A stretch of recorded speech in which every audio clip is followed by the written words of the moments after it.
Biryani! Tantaran! Yung rice, luto na siya. Hahaha. Tingnan natin. Wow! Wow! Wow! Bago natin i-serve, i-mix natin. Luto na yung rice. Ito na po yung ating biryani. Lamb. Ang ginamit ko, nilagyan ko siya. Siyempre, igisa mo ito sa onion. Tapos, lagyan mo siya ng ginger paste, garlic paste. Siyempre, hinalawang ko rin siya ng sindi, mix, biryani. Tapos, naghiwa na rin ako ng kamatis. Tapos, patatas. Yan. Lutuin mo ito ng mga 30 minutes hanggang lumambot. Depende sa inyo po. Ayan na po yung ating rice biryani, mga besi. Luto na po ang ating biryani. So, sa kanin pa lang po is ulam na. Pwede kong gumamit ng beef, chicken, fish, pork.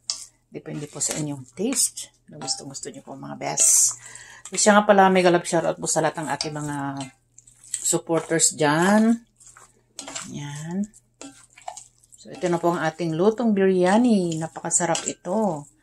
Medyo maanghang. Tama lang ang lasa. Ayan. Ito po ang biryani na sinasabi. May karni. Ayan. Okay na. Ready na to eat. So, let's eat po.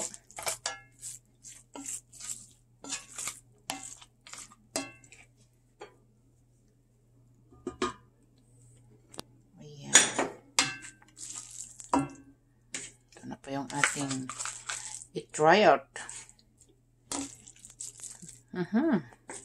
Mukhang healthy tayo ngayon. Kailangan natin kumain ng tama, guys. Konti-konti lang, pero at least, ayan. Ayan na po yung ating kakainin, guys. Lagyan mo rin ng patatas. Ayan. Ito na po siya. Looks good. Ayan, thank you for watching, guys. And mega love shoutout po sa lahat. All of my followers, thank you so much for watching my videos. Follow for more for next videos. See you in my next video. Please comment where you from. Ayan, para malaman natin kung saan po kayo. So, ito po yung ating biryani. Lamb. Ano po? Okay. Hanggang dito na lamang po. And God bless everyone. Enjoy your life. Thank you. Bye.